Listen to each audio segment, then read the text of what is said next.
Welcome into the Sports Buffoons podcast.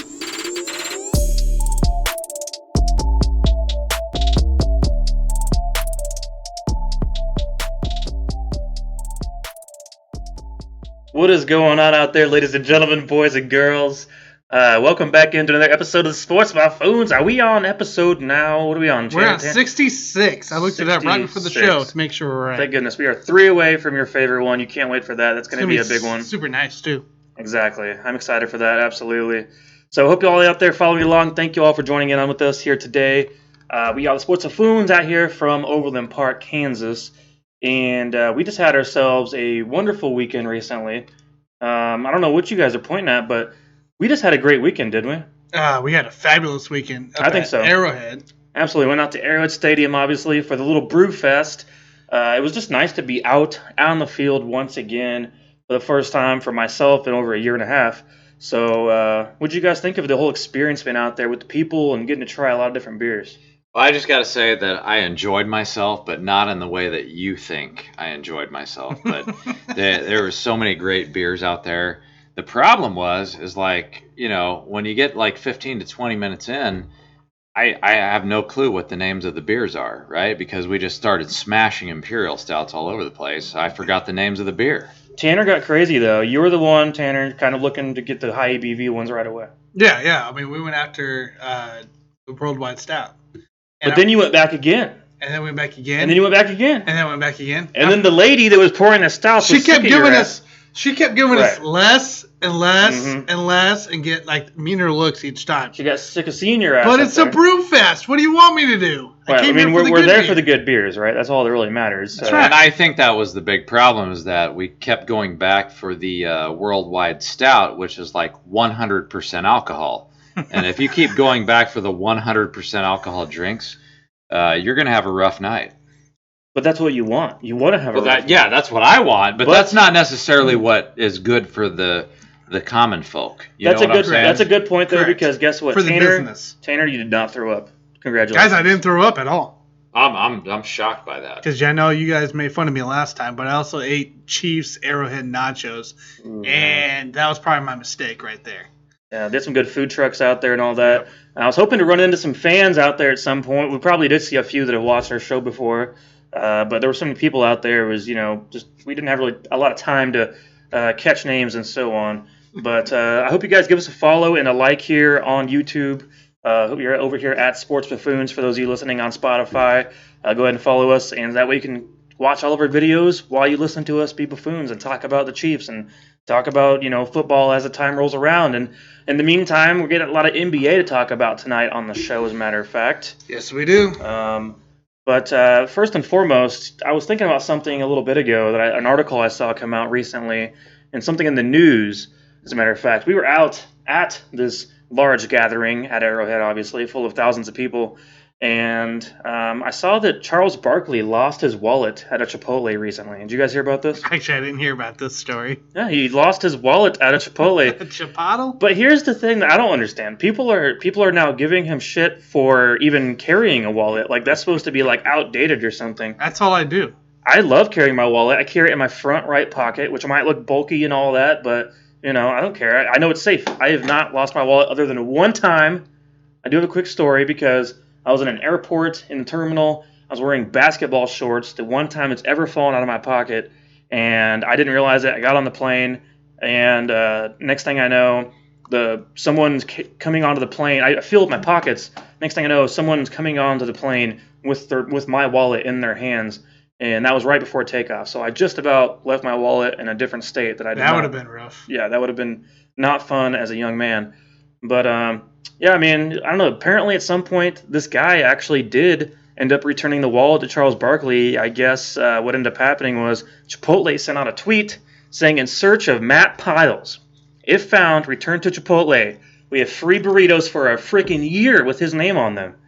So the dude got free burritos, and he gave the wallet back to Charles Barkley, and Barkley's still using the same damn credit card that was already in there. And now people are giving him shit for it. So what do you think about that, guys? You guys carry wallets? Are you guys wallet believers? Yeah, I am a full wallet believer. I got a KU Jayhawks wallet in my pocket right now. I've had probably for going on 8 years now.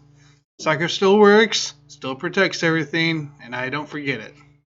So just to be clear, both of you guys, you take your wallet, right? You Yeah, bring yeah. your It wallet. never leaves me. Yeah. It never leaves my side. Front So- right pocket. I mean, front left pocket. All right. So the thing I want to point out on this show is that there's a lot of different people out there. So you have wallet guy, and then you have non-wallet guy, and then you have money clip guy, Money clips. and then you have all these people out there that use their iPhone case Yep. as their wallet. So there's 4 different levels to this. And so I want to know out there, like, you know, because this is my personal thing. I've never carried a wallet since I turned like 12. And when I turned 12 years old, I was like, dude, I got to be ready for the nightclubs. I got to be ready for the casinos. And the wallet is the last thing that you want. You want to just have all of your cash, all of your cards ready. So I don't understand kind of you guys' mindset. Look at the thickness of this wallet, Jason. I don't know what I'm gonna do with all these cards, but I like having them on me. I actually just cleaned mine out. I mean, it's a thing. It's a process sometimes So it cleaning is, them out for sure. like- but like this wallet, like is thick. Like I'm not saying there's a bunch of money in there because there's not, but it's all cards of different kinds. Right. So And I like having them on me. Like I know what I have in there. And I appreciate that, but just to be fair and for a comparison here, this is non-wallet guy, Mhm. right? So it's much thinner than what you got going on. Yeah. But at the same time, you know, I take Are all those held in place? What you got there? no, I have no money clip whatsoever. I just Well, put it in my pocket. those cards that are stacked right there. Are those held in place at all? No, they're not. Well, See, one that's of what I them- don't like. I like my cards to be held in place. Right, but here's my point is that if you just have a bunch of loose cards, you're more likely to take better care of them. You know, unlike Charles Barkley, who lost his wallet, you know, if you have everything together in a wallet, you might be a little bit more relaxed and be more likely to lose it. But if you just have a bunch of loose cards, like JG here, you're going to take better care of what's in your pocket. And so I've never lost this. I don't And know. so I got a it works system. better for me, but I got a system with what I do with my cards, but I guess to each their own there. I don't know. Maybe it's just like a fashion statement of not carrying a wallet, of like the fact, as you said, you're going out to the clubs and so on. You know, then you want something more slim, something not as bulky in your pocket. yeah, I don't know what it is, but I think it's kind of like we always say, to each their own. But for me, the non-wallet has always worked. I think that when you're talking about the people that just carry their iPhone case and they make the iPhone case their wallet, that's probably more for all of the chicks out there. But you know, for me, like I do better with no wallet because I pay more attention to what's in my pocket versus if I had a wallet. It's just what works for me, and It I've just got sounds cash. dangerous. You know, I keep cash in my pocket. I don't care. See, Mike, that's the thing, though. If you get a money clip, you need money. Right. And I think you and me are both out on that. I don't. I just prefer. Well, okay, to so keep that's my the other stuff thing. secure, that's all. You guys I don't. feel comfortable with my wallet. You guys don't go to the casinos with this big ass bankroll No. all the time, so that makes What's a a difference bankroll? too. Yeah, no, I don't. Not anymore. I mean, I used to, but these days I went to Tulsa, and that was no longer a thing After I do anymore. Tulsa. Yeah, so if you're not carrying like this big ass bankroll, then I actually agree with you. I think the wallet is the way to go, but it just depends on your lifestyle, I think. Well, anyways, it's an interesting topic, I guess. I don't know. That's kind of funny. I though. found the topic, and I was like, because people were giving him crap about even carrying a wallet, and the article was like, wait, wallets are still a thing, right? You know, this person who wrote this article I'm reading right here, Mr. Joe Rivera, yeah, he said that in his article, but still, like, the fan gave it back to him, so he's able to find it and give it back. Does and all that make you Good. feel old, though? The fact that they're questioning if wallets are in? No, they're in my book, just like jean shorts, right? You know. Jorts I mean, I'm all just kidding. the way, But baby. Jorts are probably out. That's only Jorts? for Missouri. No, that's it's all only for about Mizzou jorts, fans, man. right? Yeah. Oh, that kind of deal. Well, right. I got one last question on that. So, do you have a real wallet, or is it one of those little Velcro pieces of I shit? don't have a like they have Velcro. now? It's a leather. When I was Like fucking you 10 get years one. old, when I was 10 a years leather old, Chiefs wallet. With the Velcro? when I was 10 years old, all of a sudden I started getting these fucking Velcro wallets for No. Christmas, and Right. I'm just like, well, what the fuck is this? It's got Velcro and shit. Mine's I didn't want leather. it, dude. I even got, if you see it on YouTube here, guys, I even got the Jayhawk symbol, the top left.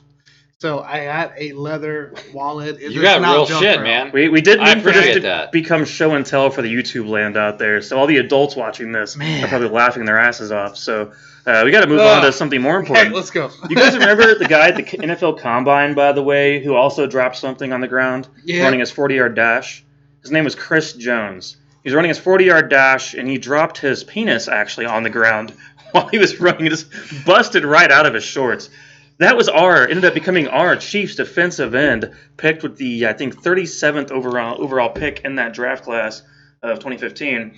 Now, Chris Jones obviously has been part of the team for a while here, and the difference we're looking at right now is the Chiefs are now still in the midst of OTAs and mini camps ongoingly right now throughout the offseason. They will be breaking soon to wait until training camp to get back together at the end of July. Those dates have not yet been set yet. But the deal is, our guy, Chris Jones, is going to be moving from defensive tackle over to defensive end for, it looks like, the majority of snaps based on what we've seen so far in the preseason.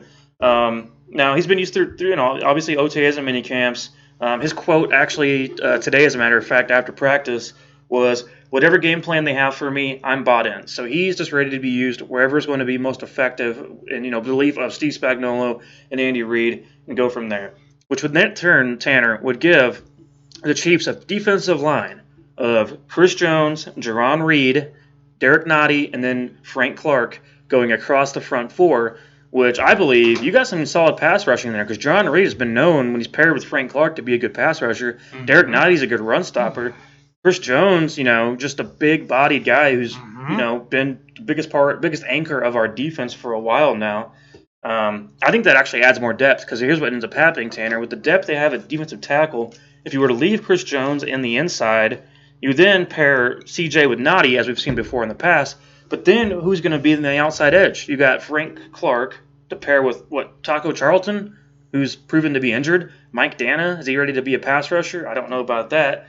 But otherwise, what do you got there? Because I don't see a whole lot to work with. I think Chris Jones to the outside is going to be great for the Chiefs defense. But I'm just, on the surface here, what do you guys think of this move? I love the move. I love the fact that Chris Jones is finally getting on the outside as well, because I think he's more effective on the outside as well.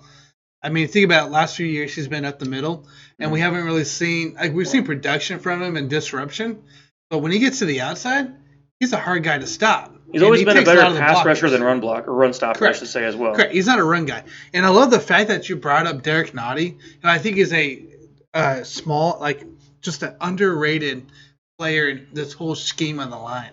Because the guy has been consistent year in, year out. He's going in his fourth year this year. And the fact that Derek Nottie is potentially going to be on the same line with Reed, Jones, and then Frank Clark on the outside, if you don't block Jones and Reed on that right-hand side, well, now you got Frank Clark and Nottie coming at you. Yeah. What are you going to do, right? I think that makes the line more stout, especially on the run-stopping standpoint. Bigger bodied, obviously, with Chris Jones on the outside. I think he's a better run stopper than Taco Charlton would provide, or obviously Mike Dana, who's pretty good actually in his rookie year. Now, Taco Charlton, with him coming from the Cowboys and getting a new fresh start, yes, he did get injured, but when he was on the field, he was still making plays. He was still chasing the quarterback. He was still in the backfield a lot. So don't down the fact that we got Taco Charlton as a backup. Yes, it's not not as effective. He also needs to stay healthy, but yeah, he's got to stay healthy. But the fact when Taco Charlton is on the field, he is somebody that will be effective, especially if they're working in and out with Frank Clark and possibly even Chris Jones, as Chris Jones shifts on the line still. Yeah, I think they're going to move him around a bit. So I think he's not just going to purely play D-end. I think in certain situations on third downs and such, we could see him move around quite a bit along the defensive line. Obviously, we got Tim Ward as well as involved along the D-line. So there's a lot to prove still behind Chris Jones. Why haven't we talked about the guy that started minicamp, according to Frank Clark, Chris Jones, Reed, Tyron? How about Tershawn Wharton, guys, coming up the middle? Yeah, of course. I think he'd be great in third downs. I've heard he's kind of scoped his body a little bit more, and he's really improved on some of his skills. The guy could be a threat. We could be seeing a five-headed monster on the defensive line, and that could open up Snead, Thornhill, and Matthew coming up the middle on safety blitzes. I think that they feel comfortable with their interior push with Reed and Wharton's improvement. and then they just want more on the outside. What do you think, Jason? I just love the move of Chris Jones to defensive end, and he was quoted recently as saying, quote, "I came into the league as a defensive end originally, and so when I think about the move, I just think about the mental aspect, and I think in Chris Jones's mind, he's already proved himself to a certain extent as a defensive tackle, and now he gets to do what he was born to do, which is play defensive end. And I'm just looking at his kind of the mental side here, and I think that he feels driven. And right now, he's got a 4-year, $80 million contract. And as you guys know out there, when we look at these guys that get these big dick contracts, a lot of times they just shit the bed. And so I don't think that's going to happen with Chris Jones. I think this is a chance for him to show the world why he was drafted, which is to play defensive end at an elite level. And so I think he's going to be inspired to play at an elite level this year. I hope so. I mean, we've seen 3 years ago he had 15 and a half sacks, and the Chiefs want to get him back to that kind of a production, at least numbers-wise. But he's always been pretty consistent since that rookie year. And so I think he's a guy, obviously, he has a lot of still upside to himself. I don't think he's by any means topped out. I think he's still got some things to prove, even though he is a proven veteran, even though we know what he's capable of. I mean, the guy was literally probably the second best defensive tackle in the entire league. Where do you go? Number 2. Easy. Keep in mind of something else, guys. Aaron Donald also plays D-end with the Rams. He that is bounces something along that the line all the time. Aaron Donald moves around all over the line every game. And that's what Chris Jones I think does. Chris Jones will be doing something similar this coming season, but more outside this time because there is so much depth on the interior.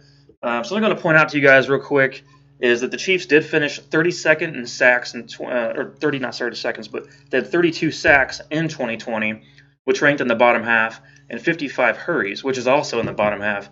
So it's not good for a team with an offense that also consistently scores points. You'd think in that case you're putting the opposing offense on their toes to where they're having to throw the ball, and yet we're still not getting the pressures or the sacks that we should be getting on a consistent basis.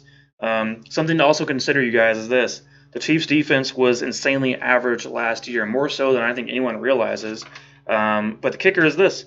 The Chiefs actually had the worst red zone defense in 2020. That cannot happen again. They cannot be allowing the most touchdowns by percentage of any team in the entire NFL and be successful once again. Something has to happen differently when it comes to inside the 5-yard line. That's where the Chiefs got destroyed. And I don't know if moving Chris Jones is going to make a difference. I don't know if adding Nick Bolton is going to make a difference. I'm hoping Willie Gay can step up because that's going to be a big impact. Hopefully, if he can get things rolling his way. But the thing is, guys, Denver was actually the best in red zone defense. So a team within our own division was the best red zone defense in the entire league. And that's a team that a lot of quarterbacks and people around the league think that has a great roster, could be a productive team with the right quarterback. They didn't even have Von Miller. Yeah, without Von Miller, they still did that. They still were able to be productive, had the best red zone defense in the league, along with great playmakers at receiver. So, well, just think about that for a second, because if they have that red zone defense, that's going to become a huge problem if they figure out a way to get Aaron Rodgers on that fucking team. Definitely, absolutely. Broncos would immediately be the second best team in the AFC West if something crazy was like that. I don't know why Chandler's laughing so much. He's laughing because I swore to God that I wouldn't speak about Aaron Rodgers on this fucking show because I'm getting sick and tired of hearing about it. But it's a fact. If they have that good of defense, that's going to change even more. So here's with Aaron my Rodgers thought to the Broncos as well. Is sure they had the best red zone defense. But they also probably allowed the fewest red zones because of so many big open plays. Tanner's got a point, and that's absolutely a thing. Love it, Tanner. That's all that's the reason why he's on this show, because he gives that little bit of extra insight that we wouldn't have if we didn't have him on this statistic is based off percentages. Like they were great when they were in red zone defense, but it doesn't mean they were in red zone defense very much. I mean, that is true. Absolutely. What you said is correct. Absolutely. Well, Aaron Rodgers is going to be on one of these two teams. He's either going to be on the Raiders or the Broncos. Eventually. That's a different. The only question is when. We have more time to discuss Aaron Rodgers, Jason, a different day because That's for next week. Well, let's get her trade. Let's make a trade. Let's get it going. Rodgers wants the hell out of there. So real quick too, back to the defense of the Chiefs.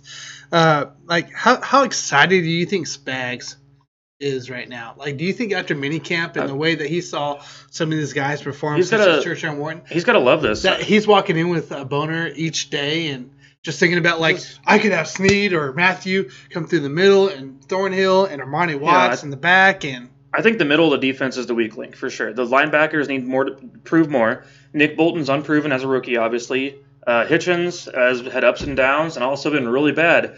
Willie Gay Jr., I mean, still, he was at times not good and not ready last year. The linebackers have a lot to prove, absolutely. they do. And I think this offensive line is going to allow them to be able to build and produce this, right? That's the They're hope. going to be able to progress. And Dorian O'Daniel could have a big year this year as he plays a role play inside this defense if Andy Reid and Spags get him involved. We'll see about that. Also, cut Armani Watts, but I'm not going down that I like road. Armani Watts. But I just got to point. I got to point one thing out Go ahead. here. You just said that if Steve Spagnuolo walks in with a boner to work every day, if I was a defensive coordinator or offensive for that matter, and I'm walking into work with a boner every day as an NFL coordinator, that's a great fucking life. I just want to throw that out there. yeah, that's true. I was thinking about this earlier today, how much better he is than Bob Sutton was for the Chiefs defense. And just the impact he's made on the team since he's been here. In 2 years, Wait. the guy's Bob been Sutton, amazing. I haven't heard that name in a That's long what I'm saying. fucking He time, replaced dude. Bob Sutton. Didn't Bob Sutton Shit. go to the Falcons? You know what? I hope he died. And I'm not- wow. Okay, hold on. This thing left Him turn and here. Scott Pioli could just get the hell out of here. I'm pretty of the sure world. Sutton went to the Falcons. We all saw how that went last year with them blowing fourth quarter leads. I tell you what, the last 2 years of my life where I never had to listen to that fucking name, Bob Sutton, were the best 2 years of my life, dude. He's the worst coordinator I've seen since, like, what? Wow. Greg Williams, I think we had at some point. Is that what I'm thinking of? That. Okay. Well, Look, guys. Let's to You're wrap out this left up- field, man. To wrap this up, I want Justin Houston on the team. I want that to be a I'd be okay with one-year that. deal. Go get Justin Houston, add him to the roster, and then after that, we're good. I'm happy, and we can move on from the first. I'd be okay with that. So, anyways, that is the case. Woo! And That turned left field, man. If Bob Sutton was to actually die, say when this podcast comes out, then rest in peace. Well, we don't know who to and, blame. It was Mike Settle. Rest in See. peace, brother. You did your best. Yeah, you tried hard. Good. Prevent defense. A for effort, prevent defense for life, and Andy Reid had your back for many years when he didn't need to. All right, so let's move on to Tanner wants to play a little game. I think is that right? Yeah. I thought it'd be kind of fun for an NBA segment of overreaction, reaction on this excitement of a Wednesday that came out this morning. And I felt like, what was it, about 8 o'clock, all of a sudden all this news dropped between Chris Paul, Leonard, and then just everything else happening in the NBA. So I wanted Jason's thoughts. I wanted Mike's thoughts. I'll give you my thoughts for a little bit on what's going down in the NBA. And is it an overreaction or is it a reaction? Right?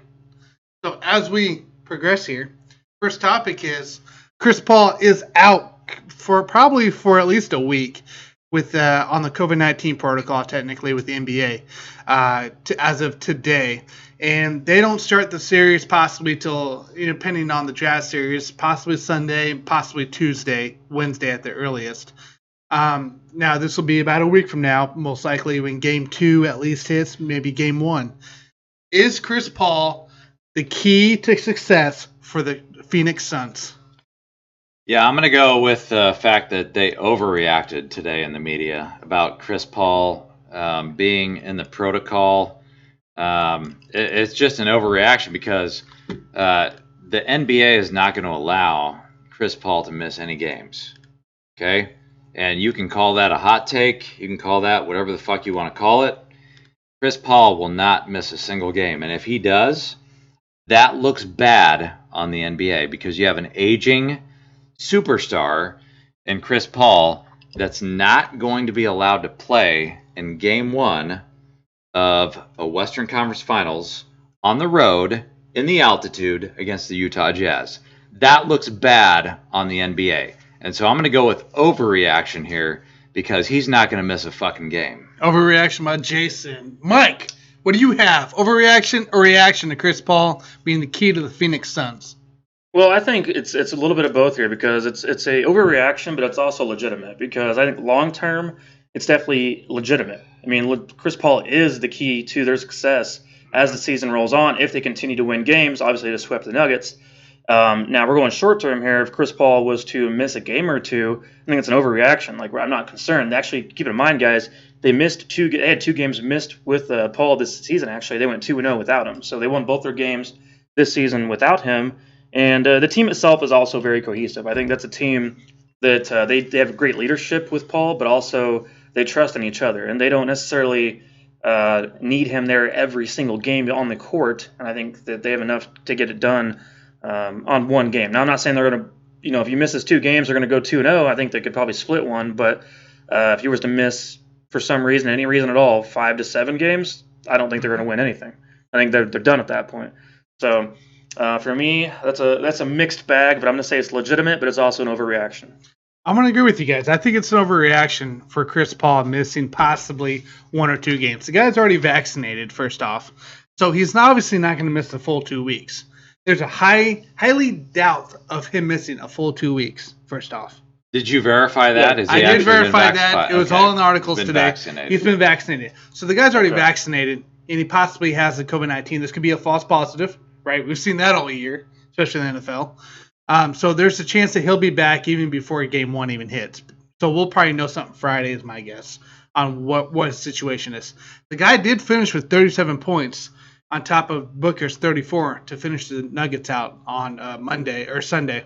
So, yes, the guy is a key, but I think it's the overreaction of what's going on. I think you still got Booker, you still got 8, and you got Bridges over here also stepping up his game in the playoffs. So I think they're going to be fine until Paul gets back. I think Paul gets back. If he has to sit out, he'll be back probably by Game 3, Game 4, and by then it could be a 1-1 or 2-0 split right now. Yeah, the bottom line for me is that whatever happened today, that news that just came out about Chris Paul, it's not going to affect the series. No, because you know why? Because the NBA will not allow it to affect the series if they're smart. And I do believe that Adam Silver, the commissioner, he knows what he's doing, and he's not going to allow this news that just came out to ruin the NBA playoffs. One quick point before we move on to your next question, Tanner, is this.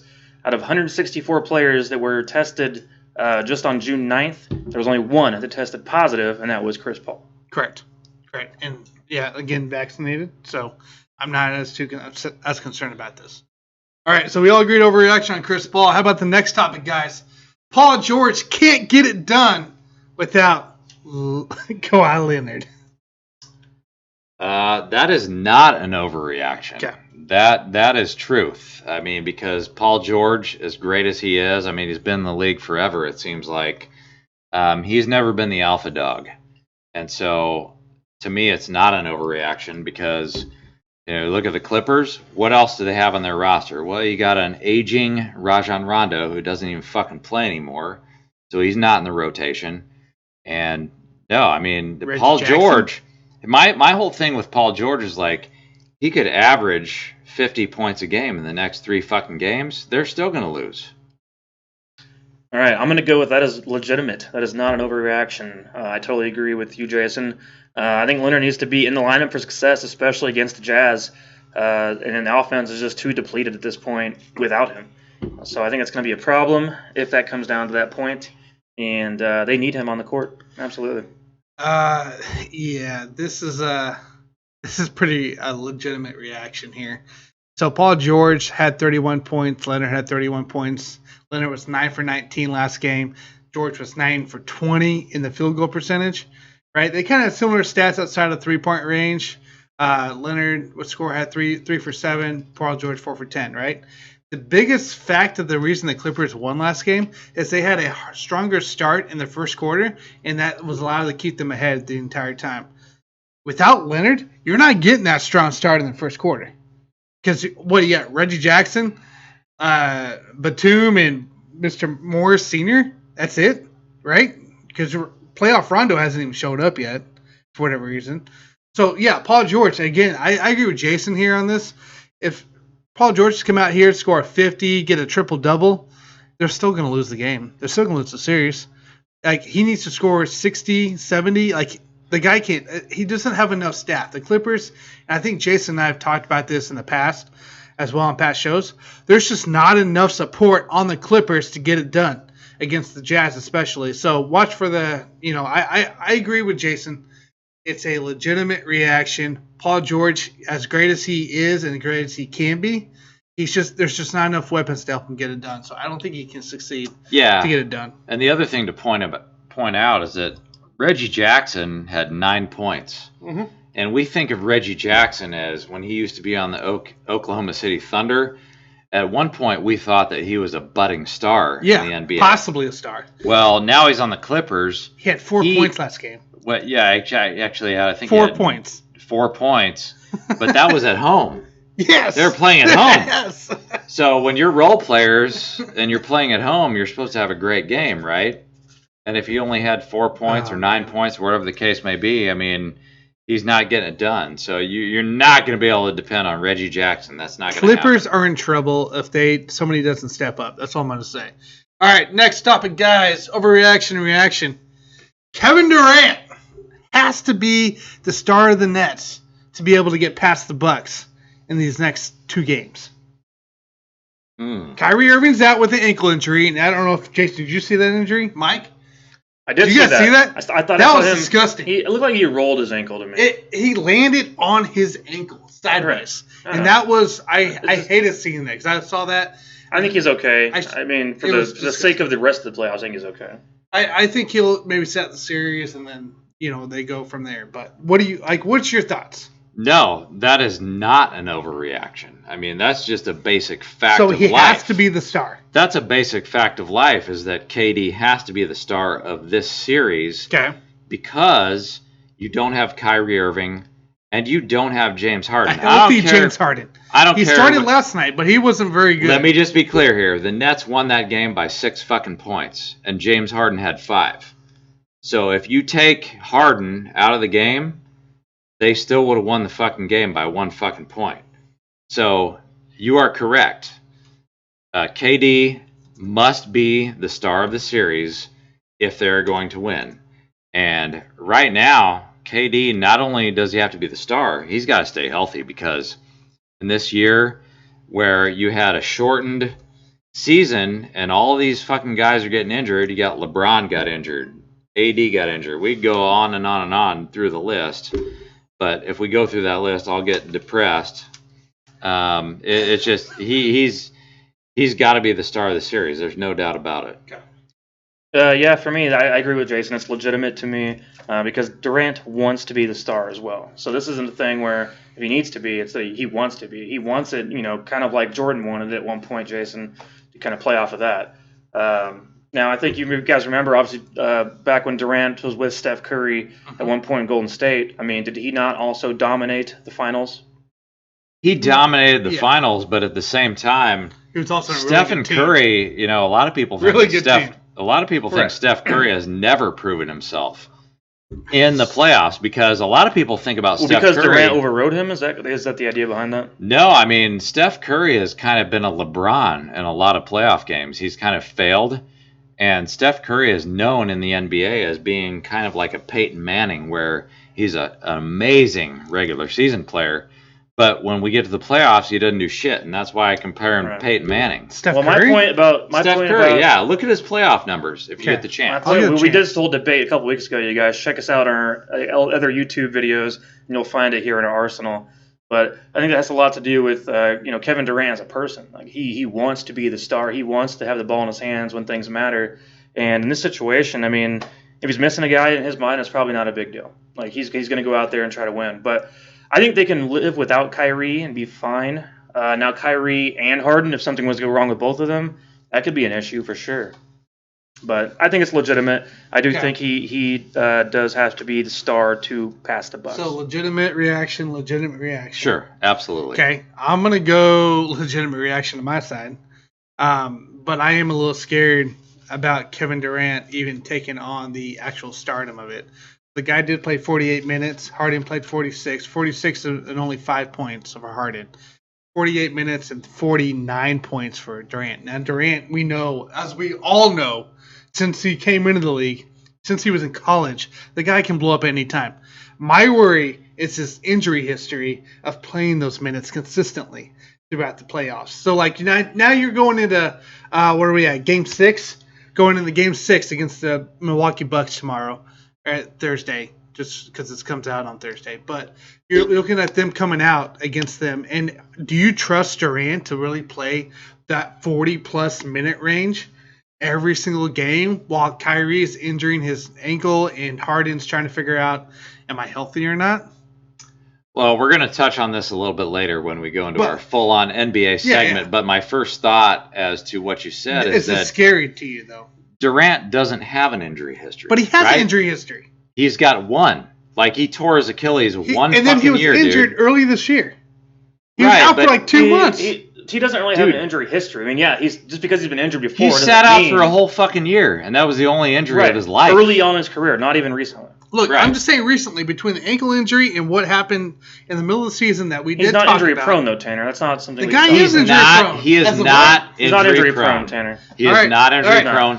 I have no concerns whatsoever over his injury history. Fine. So, reaction-wise, I think he needs to be the star. He is the best player on the court. He needs currently. and wants it. On the court or on the planet? He is the best player on the planet, court, right? He is the best player on the court. Give me a break, Tanner.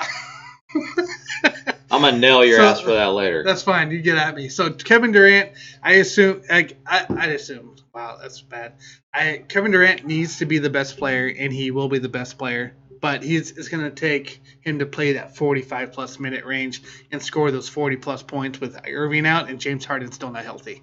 Anyways, by the way, Jeff Green had 27 points off the bench, so that's a big plus for them coming off that bench. They need those role players to do that, such as Griffin and Harris. Harris only had 5 points as well.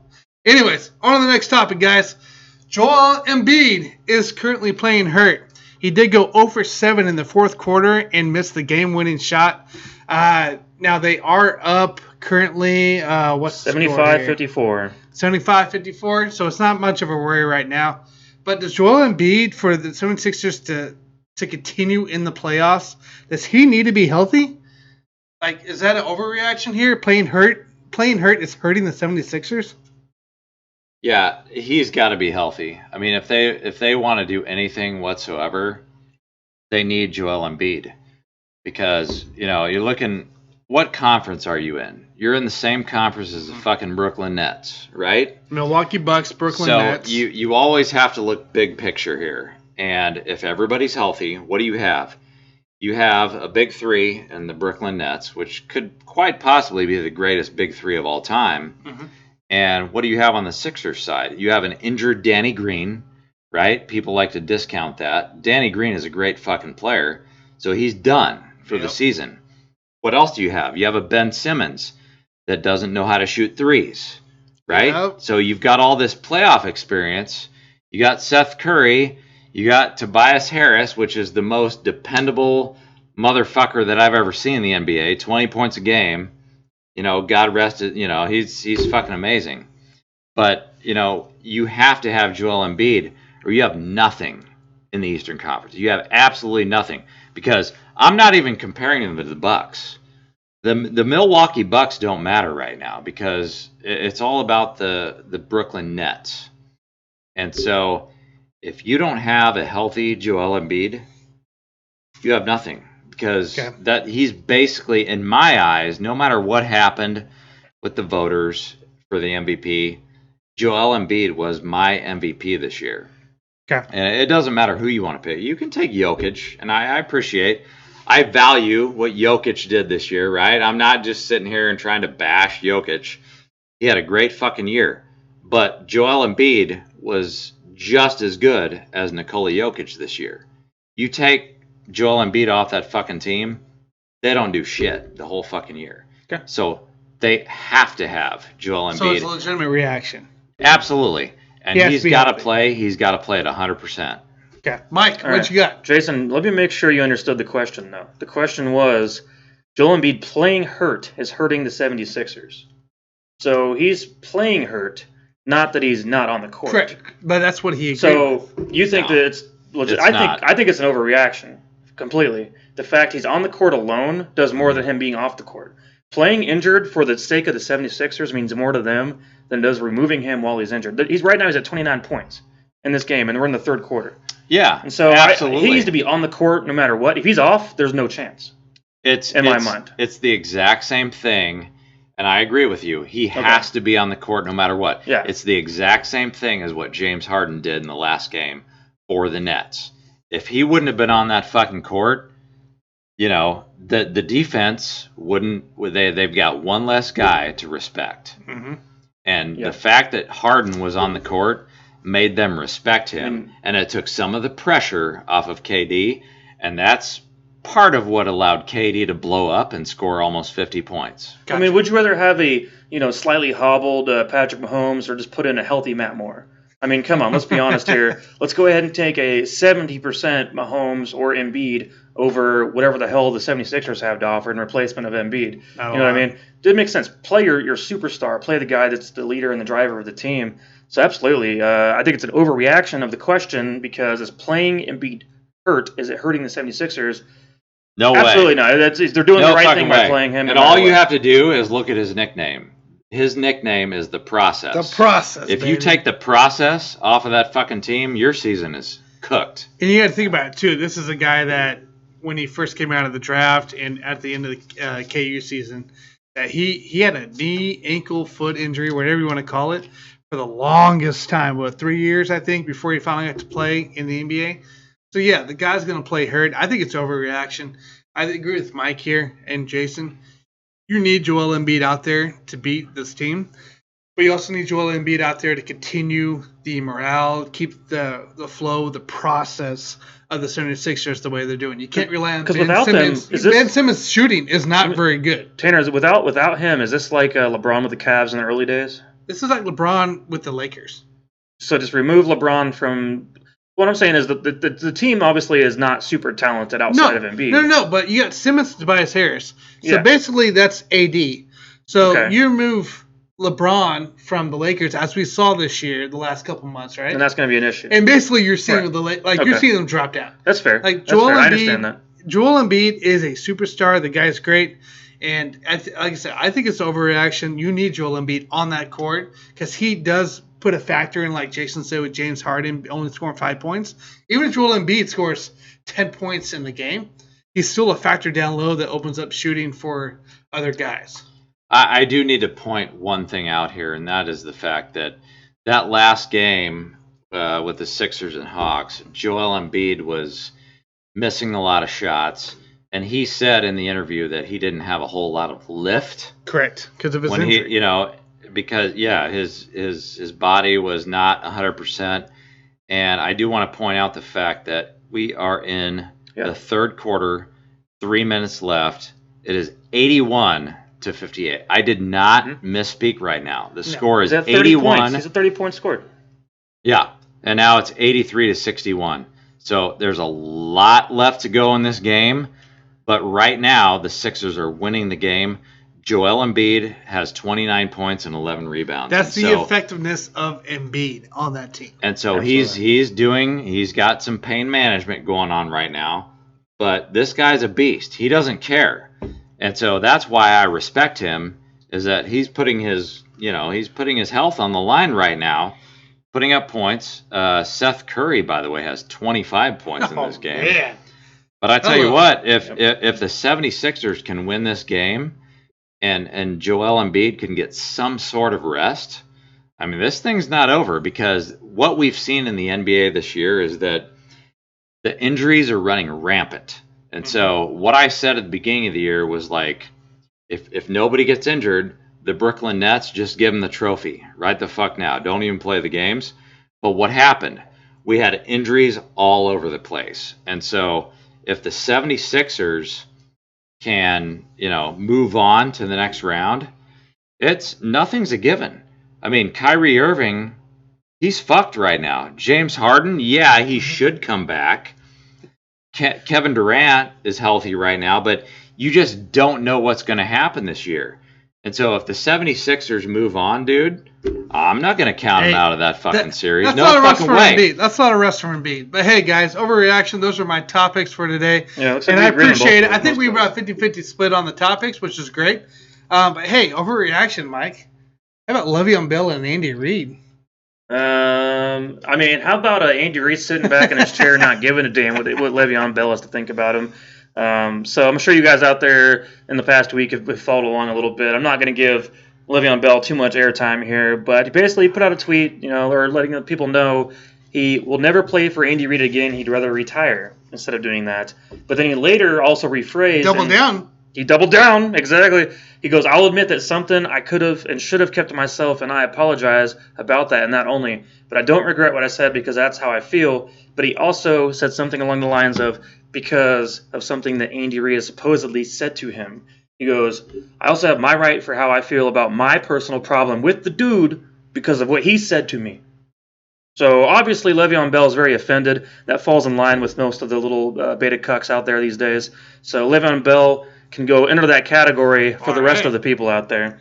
But here's the thing, you guys. LEveon Bell has not been productive or relevant in the NFL since 2017. You got to remember, after the Steelers, he had a contract dispute, missed an entire season, skipped an entire season like a moron, and then after that, goes to the Jets, shits the bed, averages 3.2 yards per carry. He overvalues himself, you guys. The guy is not, by any means, legitimate running back at this point in his career. He had 4 good, solid seasons with the Steelers. Good for him, behind a great offensive line. Obviously, with the Jets, not productive whatsoever. Ends up going to the Chiefs shortly afterwards. But what he's proved to me more than anything is that this is a running back who needs a great offensive line to be productive. I mean, this is not Jamal Charles by any means, who can make chicken salad out of chicken shit. This is LEveon Bell, who just shits the bed instead. And so that's my biggest problem with him, is he's going to, over there, throw a big fit about Andy Reid, one of the most respected coaches in the history of football, as a matter of fact. And literally, I don't think I've ever heard anyone say a bad word about Andy Reid as a player. All players respect Andy Reid if you've been with him long enough. I don't know and don't care what Andy Reid said to him to offend him by any means and make him not want to play for him anymore. The Chiefs don't want guys like that on the roster anyway. Darrell Williams ended up taking more snaps for this team by the end of the season than anything that LEveon Bell had to do. And so for me, it's just, Andy Reid's literally an offensive genius, and if he can't work in this offense, then I'm sorry, LEveon Bell, you suck ass. And that's my rant about LEveon Bell. You have anything, LEveon? I have a theory here, right? A theory. Okay. I've got a theory on the thing that was personal that Andy Reid said to LEveon Bell, right? Wait. This is a Jason theory here. And you guys all know on this show that when I have a theory, like 9 times out of 10, it turns out to be true. So my theory on what Andy Reid said to LEveon Bell that was personal was, you're old. And the reason I say that is because as a Spurs fan, Greg Popovich actually listed in Tim Duncan's, I think it was the last 2 years, Tim Duncan was listed on the stat sheet as a DNP-old. And Greg Popovich actually said that about his star player. Probably the best player that ever played for Greg Popovich. He listed him as a DNP old. And so my theory is that Andy Reid told LEveon Bell, you're too old to play for this team. And the reason I say that is because LEveon Bell is 29 years old, right? So he's got 1,556 carries in his career for 6,453 yards, 4.1 yards per carry. That's great. It's below average for legitimate running backs. Absolutely, it is below average. He's also got 394 receptions. So he's got 1,950 total touches in the NFL. That's just in the regular season, right? So we all know he played for the Steelers. That doesn't even take into account his playoff stats. And I always take it back to the great Herm Edwards that used to coach the Chiefs. And what I learned from the great Herm Edwards is that when a running back reaches 2,000 total touches, you either see the injuries start to pile up or you see a declining skill set. And just as a comparison, I look at a guy like Frank Gore. He's got 3,735 carries for his career and also 484 receptions for a total of 4,219 total touches in his career. Well, we're not going to compare anybody to Frank Gore because Frank Gore is an anomaly. It's also a mindset, Jason. I mean, Frank Gore is one of those dudes. You ever heard him say a bad word about anybody? Never. No. He goes in there, runs his ass off, tries hard every day. He played with that Jets team last year. He's the ultimate veteran. We saw that. Yes, he's the ultimate veteran who just wants to go in there and win. And literally give his heart out every play. And that's why I throw Frank Gore out there, is because he must be on the TB12 diet put out by Tom Brady, because if he can put out that many yards and that many touches in his career, I mean, I guess, but more importantly, my point is like Miami. Yeah. what I learned from Herm Edwards is that once you reach 2,000 total touches, your career is likely over, whether you took care of your body or whether you didn't. And so that's my theory on Le'Veon Bell, is that Andy Reid went to him and said something, quote unquote, personal, you're old, because he is approaching rapidly those 2,000 total touches. And let's just look at it from a general perspective. I mean, if I'm the general manager, I don't want that guy playing for my team. Yeah, he was great back in the day. He had a great fucking career. But once you approach those 2,000 total touches, you're probably not going to have shit to offer to any team unless you're the Cincinnati Bengals. I think it's lazy bum. It's a mindset. It's a mentality. Le'Veon Bell thinks he's special because he had a few good years with the Steelers. But here's the thing. At the end of the day, it comes down to a mindset. Your brain tells you that you're owed something that you're really not worth. And for him, that's been his biggest problem when he sat out an entire season of football, proving he didn't actually love the game by doing that, as a matter of fact, because he didn't go out and put up numbers like Derrick Henry. He never went out and put up numbers like LaDainian Tomlinson has. Never put up numbers like Priest Holmes or Jamal Charles when he had a shitty offensive line. He went out there, put up good numbers, but then guess what? James Conner went in, replaced him the very next season, and put up better numbers than Le'Veon Bell ever did that entire career that he ever had with the Steelers. James Conner in one season did better than Le'Veon Bell ever did. That goes to heart and goes to passion for the game. Le'Veon Bell does not have that. Yeah, and he doesn't have the passion for the game, but more importantly, it's like, what do we always talk about on this show, guys? We talk about players who are washed. And when you're approaching 2,000 total touches as a running back in the NFL, you may or may not be washed, but if I'm a general manager in the NFL, I'm gonna guess that you're probably washed, and that's what's happening to Le'Veon Bell.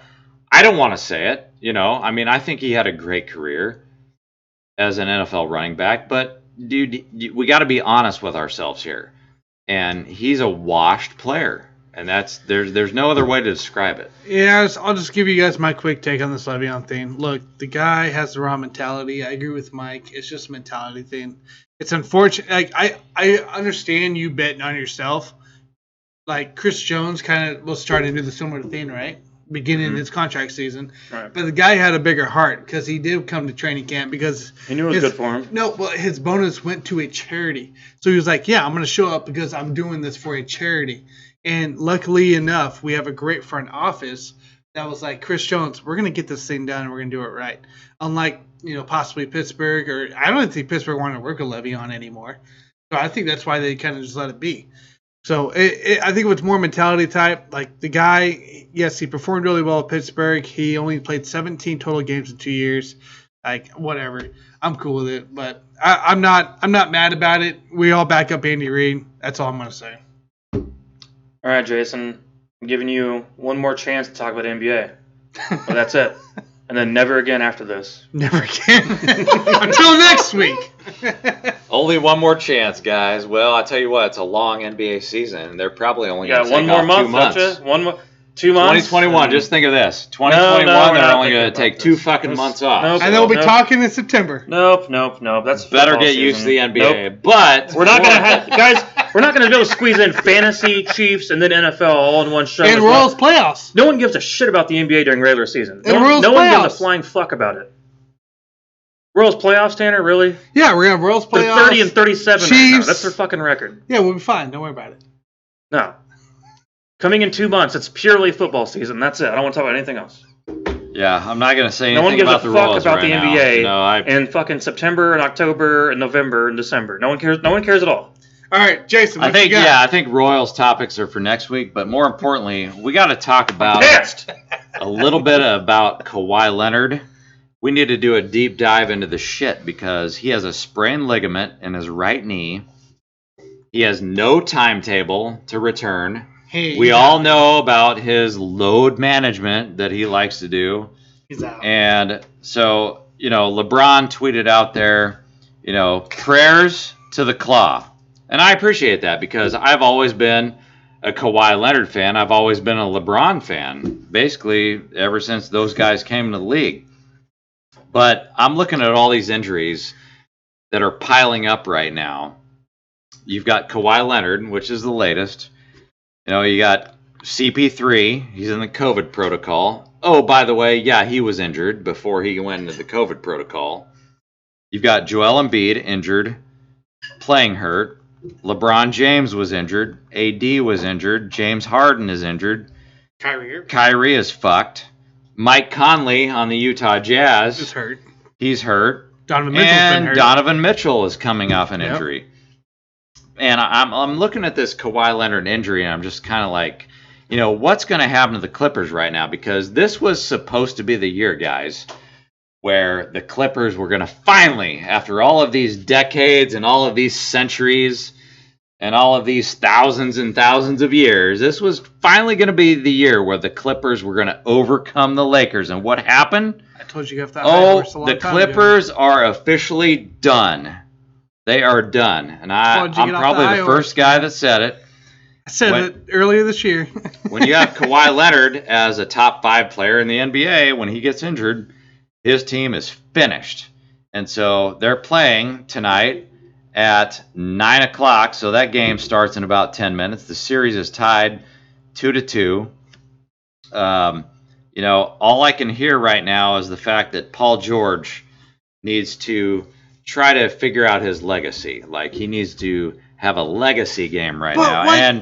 What kind of game can you have when you don't have anybody else? Now, hold on. I'm not finished, okay, right? sorry. I'm getting excited. He's getting excited. We're going to let him ramble here in a minute. But Paul George scored 31 points in the last game. So did Kawhi Leonard. And Marcus Morris scored 24 points. The rest of the team didn't do shit. Now, what do we say about role players that don't do shit when they're playing at home? Those are scrubs. Right? Correct. So if they're not doing shit, so if you don't get shit from your role players at home, what in the fuck do you think's going to happen when you go on the road? It's going to get worse. And so for me, when I look at this Kawhi Leonard injury, the math just doesn't add up because you've got Kawhi Leonard that just gave you 31 fucking points in that last game. If you don't have Kawhi Leonard, what in the fuck do you think Paul George is going to do? Paul George could put up 40 fucking points in every single game for the rest of this series. It's not going to matter, guys. And, they're playing the fucking, the Utah Jazz. Mike Conley, we always talk about this Mike Conley injury.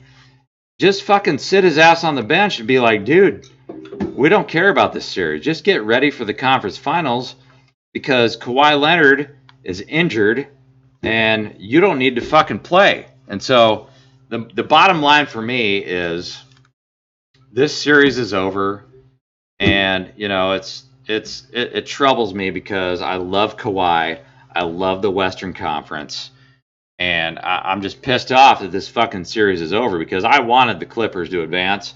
I'm a big Kawhi fan, but unfortunately, their season has come to a screeching halt. Look, Jason, it doesn't matter. It's really an unfortunate situation for Paul George because he has been playing, and we talked about it all year long. The guy has been playing so well all year long, and then this happens. His number one guy that he has next to him that could actually perform is gone, and now it's up to him to score 40, possibly 50 points, like I said earlier.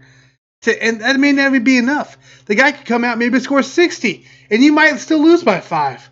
Like, that's the unfortunate part of this. You could play 48 minutes, pull Kevin Durant, score 49 points, and you're still losing by 6, 7. And you're the only guy that's possibly there, the two guys that are possibly there that should perform, that probably won't, is Marcus Morris and Reggie Jackson. And Marcus Morris had 24 points this last game. Reggie Jackson had 4! 4! What? Like, who else is there? There's nobody else on the bench. The highest were 8, and that's Luke Kennard and Zubac. Those guys ain't going to give you multi-points. So, yeah, I agree with you. The Jazz are definitely healthier, and the Clippers might be healthier, but the Jazz have way more talent all the way around on their team. And without Leonard, it's it's just done. That series is done. Yeah, I think my biggest problem right now in listening to the media is that they're saying this is a Paul George legacy game.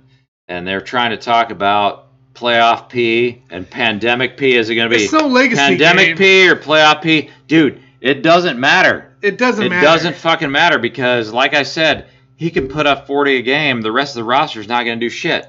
And do you know why they're not going to do shit? Is because we don't play Rajon Rondo. He's not even in the fucking rotation. What I called him this at the beginning of this season. We talked about playoff Rondo. He's not even playing, dude. He didn't even fucking play since There's nothing. game one. DeMarcus Cousins not playing. Like, you don't have anybody else on that team that can perform. And that's another problem is the fact that there must be something going on between Ty Lue and Rajon Rondo because when you're known as playoff Rondo and you're not even in the fucking rotation, that tells me that either the coach did something to piss you off or you just fucking gave up on the series. And if he gave up before Kawhi Leonard even got injured, that's a huge I'm pretty sure there was problem. more fire, I think, with the Lakers when Tyronn Lue was there too. But anyways, I'm not going to get into that. So this is a similar situation such as LeBron this year with AD hurt, everybody else hurt. Like outside of AD was his Leonard. Without his AD, his Leonard, it's the same situation. You're not going to win against these teams in the playoffs. So against the scrubs. But that's what I got for this series. This series is over. But I hope to God that, you know, as old as Rondo is right now, I hope to God they just fucking throw him out there and see what he can do. I mean, you might as well. But at the same time, I don't want to embarrass his ass because he's a great all-time player. Correct. So I mean, he's got two fucking rings. He's got two fucking rings. One with the Lakers, one with the Celtics. He can only improve. That's all. He can only improve the team. That's all. All right. So it's kind of a tragic situation. But moving right along, we need to talk about CP3 because CP3 scored 37 fucking points in the last game, and the news that came out today is that he is in the COVID protocol. And when that was a question earlier that was presented, by the way. Yes. So we did talk about that. We did talk about it, but we need to dive into this a little bit I gotta more. go more. Okay, go ahead. Because this is a big deal. Because a lot of you guys out there, including my brother Mike over here, big time Suns fan. Like he thought the Suns were going to take him to the promised land beyond all of his imagination. Mike is talking trash on our chat too. Yeah, well, you know, so now we're in a situation where that shit might not happen because Chris Paul, he's in the COVID protocol, and so there is the threat. I need to emphasize the word threat of CP3 not playing in these next few games. And I'm looking at what do the Suns have to offer, right? So we all know about Devin Booker, but, you know, Mikal Bridges had 14 points in the last game, DeAndre 8 and 12 points. Booker had 34 points. This is a big problem because when the Suns play the Utah Jazz, and so I don't give a shit about the Clippers. We already talked about the fact that they're done. But when the Suns play the Jazz, you're going to have some issues if Chris Paul doesn't play in any of these games. The Utah Jazz are the number one seed. Correct. And the one thing that we always talk about when you play against the Jazz is the altitude. If you don't have home court advantage against the Jazz, you're fucked. So what happens now if you have to play a game? I'm not talking about the series, guys. I'm talking about one fucking game. In the altitude, you don't have fucking Chris Paul. What's going to happen to that fucking team? They're going to lose. So, you know, the role players are going to play like shit in Utah. We already know that. And you've got Devin Booker, and that's it. And so when the Suns played Denver, a lot of people got excited. They're like, oh, fuck, you know, this is the best thing that we've seen since sliced bread. Because, you know, they beat Denver. Well, guess what? They didn't have Jamal Murray. And all they were going up against was Nikola Jokic, the MVP. And I'm not saying that the Suns didn't play a great series, but what was that fucking competition like? If you swept the team that had the MVP on there, you know, to me, that wasn't that great of an accomplishment. If you take Chris Paul off of that fucking team and throw them into Salt Lake City, this is a big problem, guys. And I want to know your thoughts on this, but, just look at that last fucking game. CP3 had 37 points. Now you got to go into Salt Lake. And I just don't think the Suns have anything to offer in that series. But more importantly, if I'm the commissioner of the NBA, Adam Silver, trust me, guys, he does not have the balls to hold CP3 out of game one. And you can call that a bold prediction. You can call it a hot take. You can call it whatever the fuck you want. CP3 will not miss game one. Because if he misses game one, the whole NBA is ruined. The whole NBA is ruined because what do we always talk about? In a 7-game series in the NBA, the best team always wins. You take CP3 out of there in a whole league of injury-riddled players, you're going to ruin the integrity of the playoffs. And I have a huge problem. If he makes CP3, and I'm talking about Adam Silver, the commissioner right now, if he makes Chris Paul sit in game one, he's ruined the entire integrity of the NBA playoffs. And I'm going to be pissed off if that happens. So, real quick here, the Suns did sweep the Jazz this season in all 3 games. So, they beat all 3 games. One of them, the last game that they had with the Jazz, was without Donovan Mitchell. The other 2 had Donovan Mitchell, CP as well. CP only scored 11. He scored 12. I can't remember what the first game was that they played in the series, but they won. And it was by 10 points or more each time. So the fact that the Jazz or the Suns can compete with the Jazz, and DeAndre Ayton actually performs really well down low and getting the boards as well, which is, I think, a big key for the Suns without Chris Paul. So you got to think about that too, right? They already swept the Jazz all season long. Why can't they compete for 1 or 2 games while Chris Paul gets back on the team? This is the reason why. The regular season means nothing. And Chris Paul has been injured. So his shoulder was already fucked up before they kicked him out and said, you have to be out or you're out indefinitely because of COVID protocols. And I just want to know, Tanner, how you think, and you too, Mike, how do you think this series is going to play out if Chris Paul misses game one? Because a lot of people think, it's not that big deal. They're on the road anyway. And, the road team in Utah is going to lose no matter what. I don't think he can miss this game because that team needs a leader. No. They need a leader to play in game one. Here's the thing, though. Booker hasn't came out to be a killer until Chris Paul missed the Lakers game, right? Chris Paul missed the game, was it game 6, the Lakers? Game 7, whatever it was? And Booker came out and killed him. He killed him. He was a closer. That's what we need to see. Booker needs to be a starter come Jazz series. And I think I'm not worried about one game. I don't care if it's game 1 or if he's out for 2 games. I think your issue is when Chris Paul comes out to be out for 3+ games. Then, yeah, you're looking at some trouble because the Jazz are a really good team, and they'll take advantage of you if you don't have one of your star players on that team. I'm just telling you. I answered earlier, you guys, on that question about Chris Paul and the key to success for the Suns, and I said yes. Long term, yes, it is very necessary for him to be a part of the team.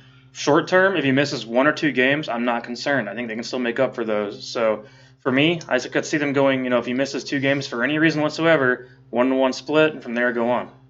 Yeah, I'm just telling you, it's a big sideshow right now. It's and not that's big the a huge last deal thing right that now. the Suns needed because I'm telling you right now, I would have picked the Jazz to win this series based on home court advantage, based on the altitude, with CP3 in all of those fucking games. Now you're creating a sideshow where, oh my gosh, he's not even going to fucking play. That's the worst thing that you could do to that team. But we'll see what happens.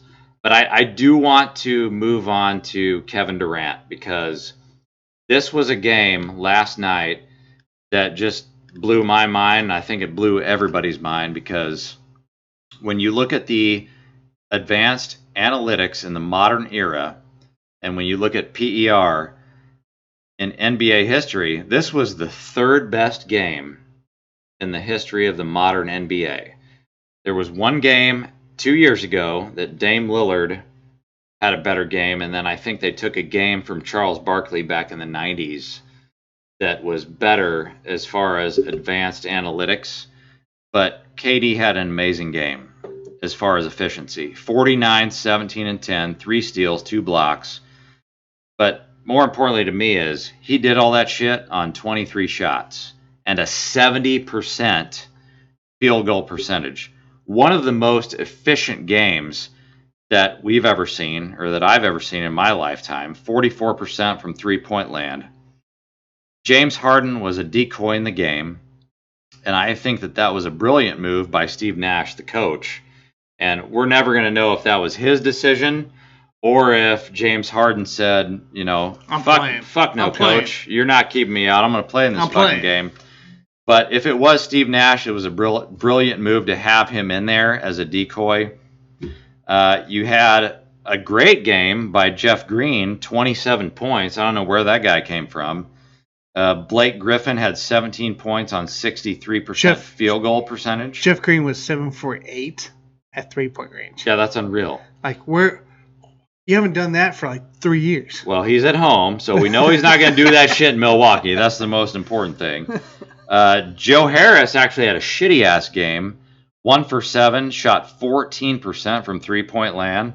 And that was a home game for Joe Harris.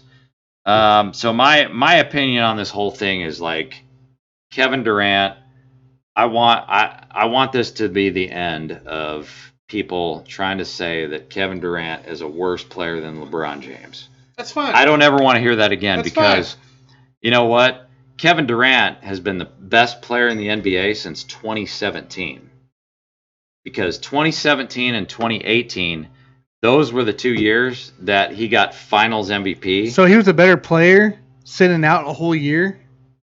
No, that was 2019. Yeah, so you said since 2017. So you mean there's a whole year he's been better just by sitting out? No, I'm just saying he is the best player in the league since, 2017 because he was a better player than LeBron James in those 2 finals.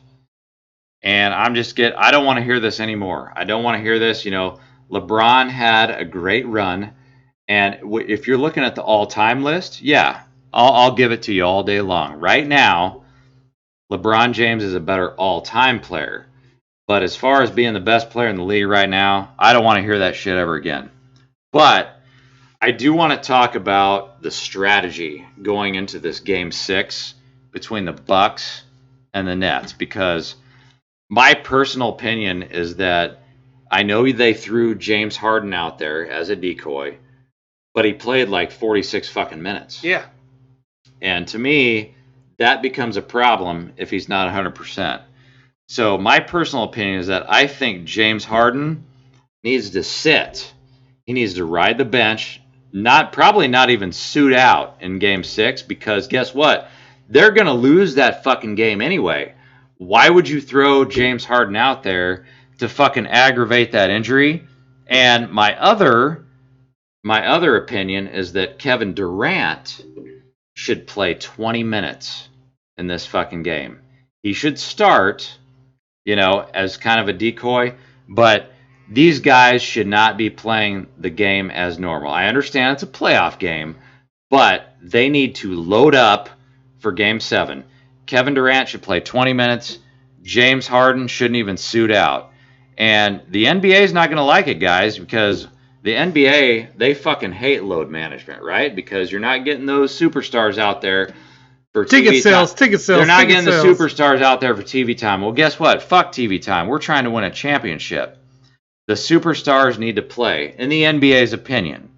But, bottom line for me is KD is not the best player. I mean, KD is the best player in the NBA.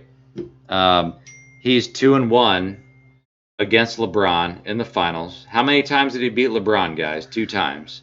He only lost once to LeBron because we don't count 2019 when KD was injured. And 2016 is the last time that LeBron James was a better player than KD. So happy trails, LeBron. You were the best player in the league until 2016. You had a great run. I'm proud of you. But what do you guys think about my strategy for the Nets? Do you really think that they should throw those motherfuckers out there in Game 6? And they already know they're going to lose the fucking game. Mike, I'm going to let you go first on this. Sounds great. Do it. So it's kind of funny, right? Twitter, actually, that's all I saw today when it was available to hop on Twitter, was that they were like, hey, why even play KD and Harden? Let them just sit Game 6. Who cares? Put all your eggs in Game 7.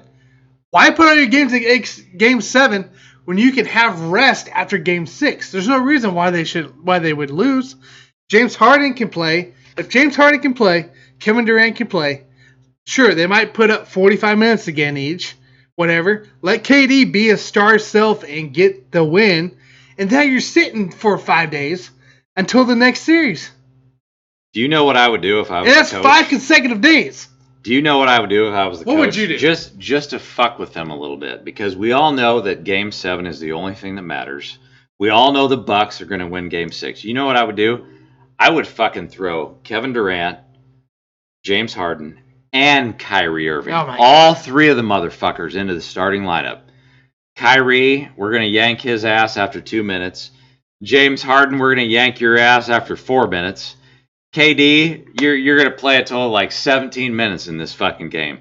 But they're all fucking decoys. Just to fuck with the coaching staff of the Bucks. That's what I would do. But the most important thing is you don't want any wear and tear on these guys, right? You want to preserve them for Game 7 because Game 6 doesn't matter, dude. Just win the Game 6. Fuck no. And you get 5 consecutive days off, most likely. And then who cares? Here's the reason why, and I appreciate your opinion on this. The reason why I wouldn't do that is because you know what the NBA officials are going to be like in that fucking game. Guess what? They're going to do the same fucking thing that they let PJ Fucker do in Game 4. Grab Kevin Durant. Yeah. Grab James Harden. Grab this. Grab that. Fuck no, dude. You already know the referees are going to be grabbing your fucking players. Why even throw them in there? Don't even take the game seriously. Kevin Durant is so great. Let the guy be consistent day in, day out. Dude, and here's your go. It Game doesn't 6, matter. Baby. Close it out. It doesn't matter how great he is. Close it out. If I'm on the Bucks and I've got PJ Fucker there sitting and the referees are going to let him grab the shit out of him the whole fucking game, you already know you're going to lose the game. What stops him Game so 7 don't from doing fucking that? put him out there. What stops him Game 7? No, Game 7 they're not going to do that because it's played at Barclays. No, it's... Oh, you don't believe in home cooking? No, I don't believe You in don't home believe in cooking. home cooking? No. So what the fuck happened in Game 4? You don't think PJ Fucker was grabbing the shit out of Kevin Durant? Why do you think Kevin Durant had a shitty-ass game in Game 4? It's because PJ Fucker was grabbing the shit out of him. They went back to the 1990s NBA where you can just grab a motherfucker and do whatever the fuck you want. Man. Make different calls. I'm sorry, and I love, just to be clear, I love PJ Tucker. I'm going to pronounce his name correctly all of a sudden. He's a great fucking defender, and I love defense. Great player, but I'm sorry. He is not going to stop Kevin Durant. No way, no how. But the reason that he was able to stop him in Game 4 is because the referees wouldn't call a fucking foul. So, congratulations, PJ Tucker. You had a great defensive game. That shit didn't happen in Game 5, and it sure as fuck isn't happening in Game 7. Well, we're going to see how well that goes for Steve Nash and see what he can put together there. So, but we got anything else? Yeah, that's up to you guys. I mean, this is a great time of the year to talk about the NBA. As much as I want to talk about the NBA in September, correct, and October, you guys will hate me for that shit. It's very important to talk about the NBA right now because there's so many injuries, and what's the biggest thing that we complained about in previous years is that the fact that we already know who's going to be in the finals, so why even play the fucking games? Well, guess what? Now you don't. This year, you don't have a fucking clue. This is fucking March Madness, dude, because one guy gets injured, another guy gets injured. Who knows who's going to be next? I don't know who it's going to be. I wouldn't pray that on any of these fucking guys. I don't want to see any more fucking injuries because it pisses me off. But you've got to give your A game. You got to bring your A game every single game because you don't know who's going to get injured. That's correct. Day in and day out. That's the crazy part of the series. Well, guys, hey, we're going to go and wrap it up. Mike looks like he's going to go ahead and grab another drink here because he's tired of NBA talk. But hey, guys, comment, like, subscribe on YouTube, follow us on Twitter. It's all at Sports Buffoons is our tag. We're also on Facebook, Instagram. So check us out as well. So please let us know what your guys' thoughts are on the series coming up for NBA, and also on the Chris Jones. Like, is he legit gonna be a defensive end? Is it legit gonna be a threat? So, anyways, guys, we'll catch you next week. Sports Buffoons out. All right, guys. I will see you on the next one. See you guys.